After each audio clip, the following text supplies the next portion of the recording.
Olá, meu nome é Thiago Bueno, eu trabalho com diálogo regenerativo, uma proposta de autoconhecimento e também de comunicação. Eu vou falar um pouco a respeito do que vem aprofundar, na verdade. Esse que é o segundo vídeo que a gente está fazendo sobre diálogo regenerativo, e aí eu estou trazendo conceitos para a gente poder estar aprofundando e também formando conteúdo, porque à medida que a gente faz um evento como esse, de uma filmagem, é uma produção de conteúdo também. E por que é importante esse tema nos dias atuais, né? Porque ele muda a forma com que nós nos relacionamos. Nesse momento, então, você está me olhando aí e aí pode ter uma série de questões com relação ao meu ser, a forma como eu apareço para você. Então, um dos primeiros pontos do diálogo regenerativo, como eu chamo, é a habilidade que nós temos de manter uma horizontalidade nas relações. E para que nós estejamos numa relação horizontal, é muito importante que você me retire dos meus papéis sociais, né? E veja a mim como um ser com potencial infinito. À medida que você me dá essa permissão para eu ser um ser aberto, livre dos papéis sociais que eu ocupo, você também permite a si próprio se ver dessa maneira. E isso faz com que nós estejamos numa relação horizontal. Eu não estou acima de você por ocupar determinado papel social, nem você está acima de mim. Nesse caso, nós estamos como dois seres iguais, porque eu estou livre dos papéis sociais, eu sou simplesmente um ser com potencial infinito, assim como você. Então, o primeiro ponto do diálogo, ele requer essa linha de horizontalidade entre eu e você. Porque dessa maneira eu posso compartilhar conteúdo com você e você pode compartilhar conteúdo comigo. Eu me coloco numa situação de professor em um momento e no outro você se coloca numa situação de professor e eu de aluno. Então, uma hora eu aprendo, outra hora eu ensino e vice-versa. Então, na relação horizontal, nós dois ora ensinamos e nós dois ora aprendemos. Esse seria um primeiro pré-requisito, então. Que eu consiga, por exemplo, me ver sempre como um ser livre e com potencial infinito. Esse é o primeiro ponto. E assim conseguir enxergar cada uma das pessoas, cada um dos seres com quem eu me relaciono, para estar me lembrando dessa relação de horizontalidade. No instante em que eu começo a ver você como um corpo, aí tem todos os limites e associações que eu trago do passado com relação a esse corpo que eu estou vendo. Seja ele homem, mulher, gay, lésbica, negro, branco, índio. Tem muitas associações que eu trago do passado que eu aprendi com relação a esse corpo que eu estou vendo. Então, o primeiro ponto é esse, eu estou vendo um ser livre e com potencial infinito. Isso aí traz grande liberdade para a relação. Um segundo aspecto que eu gostaria de trazer hoje, com relação à prática e à habilidade do diálogo, vem a ser nós nos colocarmos sempre numa situação de desapego também. Desapego de tudo aquilo que eu penso a teu respeito. No momento em que eu me desapego de tudo o que eu penso a teu respeito, aí eu me coloco de forma aberta, com capacidade de ouvir e com abertura para aprender. Então esse aspecto ele se relaciona com o primeiro da horizontalidade. Na verdade, ele é uma forma de a gente aprofundar um pouco.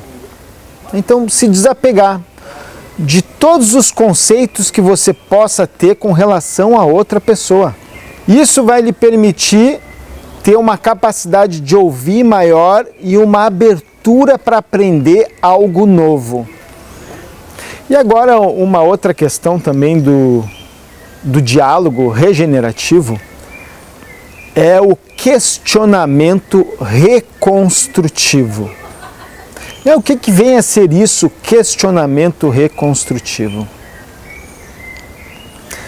Numa relação, então, em que eu enxergo você como um ser livre e com potencial infinito, onde eu me desapego também dos conceitos que eu tenho com relação à sua pessoa, eu também vou procurar agora partir do ponto onde você está, no que se refere a tratar de algum assunto ou tema. Então, eu não vou ter aquele hábito comum, por exemplo, de lhe transmitir conhecimento. Vamos falar sobre um tema, eu pego e transmito um conhecimento para você. Transfiro aquilo que eu sei para a sua cabeça. No diálogo não existe isso, porque o diálogo ele requer que a gente produza um conhecimento novo a partir da experiência do indivíduo. Então eu estou aberto para aprender com você e agora eu lhe questiono o que você sabe a respeito de um tema que nós dois vamos debater, vamos conversar. Dessa forma eu posso partir daquilo que você sabe. Tempos atrás, eu estou trazendo esse aspecto porque eu aprendi muito com um motorista de Uber, dias atrás, onde eu fui fazer um encontro de diálogo regenerativo lá na cidade de Lajeado. E aí o motorista me perguntou assim, o que é isso que tu vai fazer aí? E aí eu comecei a explicar para ele. Aí fiz toda uma explicação e ele me olhou e disse assim, olha só, não leva mal, mas eu não entendi nada do que tu falou. Tu podia me explicar de novo? Aí eu, vou explicar por outro lado. Aí expliquei novamente, tal. E aí no final o cara voltou e falou novamente isso. Não leva mal, mas olha só, não estou entendendo isso aí que tu está explicando. Aí eu me fraguei disso, que eu não estava dialogando com ele. Que eu estava transferindo um conhecimento para ele, que não fazia parte da realidade dele. E isso é o que, em boa medida, acontece no nosso sistema educacional e também na faculdade, onde nós temos diferentes classes sociais numa sala de aula e o professor ele transfere um conhecimento para a cabeça dos alunos, um conhecimento que pertence a uma classe social que domina a sociedade e que elaborou o currículo. Porque é assim que acontece, no curso o currículo já vem pronto, você só entra e estuda, Então alguém elaborou esse currículo, alguém pensou nas matérias e geralmente quem elabora o currículo da nossa educação é a classe que domina a sociedade. Então chega um conhecimento para as crianças, para os jovens, para os adultos, que muitos deles esse conhecimento não fez parte da cultura familiar dessas pessoas. E aí, portanto, a gente já está em desigualdade aí. Então, o diálogo, ele traz essa questão do questionamento reconstrutivo, porque eu parto da realidade da pessoa, eu questiono ela acerca do que ela sabe. Para a gente poder construir um conhecimento através do uso do diálogo e não da transferência de conhecimento. E o questionamento reconstrutivo, nós não precisamos nem ler material. Basta que a pessoa traga e a gente questione para a gente construir uma literatura com base no que ela sabe. Porque todas as pessoas têm muito conteúdo dentro de si, com base na experiência que elas têm de vida. E nós podemos validar esse conteúdo e produzir um pensamento original e autêntico através do questionamento reconstrutivo. A realidade não está pronta, eu sempre posso reconstruir ela através do questionamento. Sempre posso produzir um conhecimento novo através do questionamento.